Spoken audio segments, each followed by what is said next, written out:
Մենք դարձած ենք նահանջող առանց երկի, նահանջող անգազմակերպ։ Պատմությունը երկար հանգրվանի վրա պետք է դիտել։ Մենք 19-րդ դարուն ինչ պայմաններում մեջ կապրեինք, ստրուկ էինք, ոչխարներ էինք Օսմանյան կայսրության տակ, նույնն էինք նաև ցարական կայսրության տակ, նույնն էինք նաև պարսկական ազդեցության տակ, մենք գրեթե ոչինչ չէինք, մինչև ելան արմենականները, հնչակյանները, տաշնակցականները եւ ոտքի հանեցին ժողովուրդը։ Իհարկե, ադորքիննալ վճարեցինք, որովհետեւ գլուխ բարձրացնելը դղամարդու գործը պիտի նաև ընդունես, որ հարված կարող ես ստանալ տուն եւ քեզինները։ Բայց մենք կարողացանք այդ այսպես ճոպան վիճակեն դառնալ ազգ, դառնալ պետություն։ Բայց շարժվեցանք, չէ, Վարդան։ Ցեղասպանվեցանք նաև։ Ով է հանցավորը մենք, որ ցեղասպանվեցանք։ Այսինքն հրանտ դինքին պետք է ասենք, որ ավելի լավ է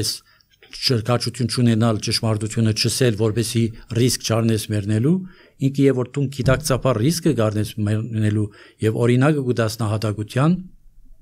ոչ ոք իրավունք ունի քեզ այբանել հետևանքներու մասին։ Բայց այսօր ինչն էլ այս բոլորը գիտնալով Չէ, ասելիքս հետևյալն է, պատմության մասշտաբով եթե դիտես, հանգրվաններ կան շատ ծանր, ինչպես ցեղասպանությունը, ինչպես սովետականացումը, ինչպես հայկական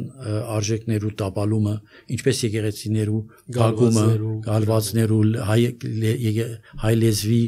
արկելապակումը այստեղ կամ այնտեղ հանգրվաններ կան ու մենք այսօր նոր ցավալի հանգրվանը կապրինք, պիտի անցնենք այս հանգրվանը։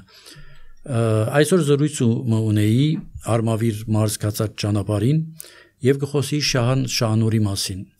Հռոմեացիները, երբ որ պատերազմը գործընծնեին կամ ճակատամարտը գործընծնեին, գնահանջեին երկով։ Չնայած Բարույր Սեյֆակնալ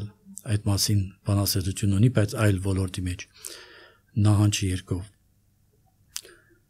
Եվ երբ որ գնահանջեին երկով, կնշանակի տնպուկներով, երաժշտությամբ, կվերակազմակերպեին նահանջի ժամանակ իրենց հաջորդ գործողությունները վերահարձակման։ Շահանուրը գրած է նահանջը առանց երկի։ Մենք դարձած ենք նահանջող առանց երկի, նահանջող անգազմակերպ, նահանջող նախապատրաստվող։ Ցավալին այդ է։ Իսկ եթե մենք հասկանանք, որ մեր